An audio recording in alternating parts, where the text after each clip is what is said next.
মুসলিম শরীফের 372 নাম্বার সহিহ হাদিস, রাসূলুল্লাহ সাল্লাল্লাহু আলাইহি সাল্লাম বলেন, আনা আকসারুল আমবিয়ায়ে তাবান ইয়াউমাল কিয়ামাতি, হাসরের ময়দানে সবচেয়ে বেশি উম্মত নিয়ে আমি উঠব।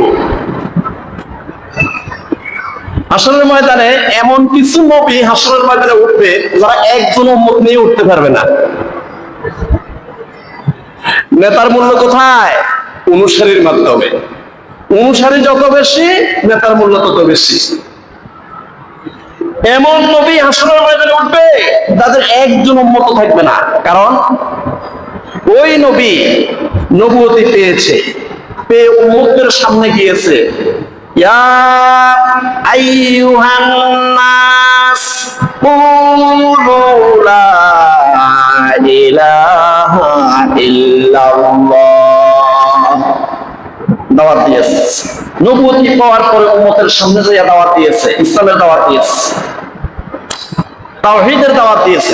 আর তাৎক্ষণিকভাবে উম্মতেরা পাথরের পর পাথর নিক্ষেপ করে ওই নবীকে শহীদ করে দিয়েছে। একজন উম্মতকেও মুসলমান বানাইতে পারে নাই। এই জন্য হাসরের ময়দানে কোন কোন নবী একদম উম্মত ছাড়াই উঠবে, কোন কোন নবী আছে হাসরের ময়দানে একজন উম্মত নিয়ে উঠবে।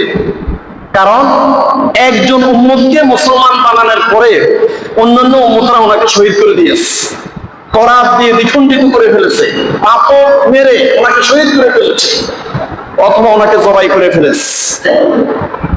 তো কোন কোন নবী হাসরের ময়দানে একজন উম্মত নিয়ে উঠবে, কোন কোন নবী হাসরের ময়দানে দুইজন উম্মত নিয়ে উঠবে, কোন কোন নবী হাসরের ময়দানে 5 জন 10 জন উম্মত নিয়ে উঠবে।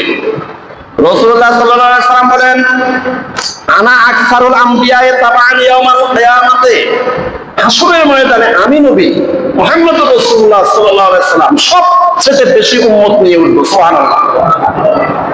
ওয়া আনা আউয়ালু মান ইয়াকরাউ বাবাল জান্নাতে, আর আমি মুহাম্মদ সাল্লাল্লাহু আলাইহি ওয়াসাল্লাম সর্বপ্রথম জান্নাতের দরজার কড়া নাড়ব, মানে আমি সর্বপ্রথম জান্নাতে প্রবেশ করব। সুবহানাল্লাহ। আল্লাহ পাক রব্বুল আলামিন আমাকে এত মর্যাদা, এত সম্মান দিয়েছেন। আফালা উহিব্বু আন আকুনা আবদান শাকুরা, আমি কি আল্লাহর শুকরগুজার বান্দা হব না?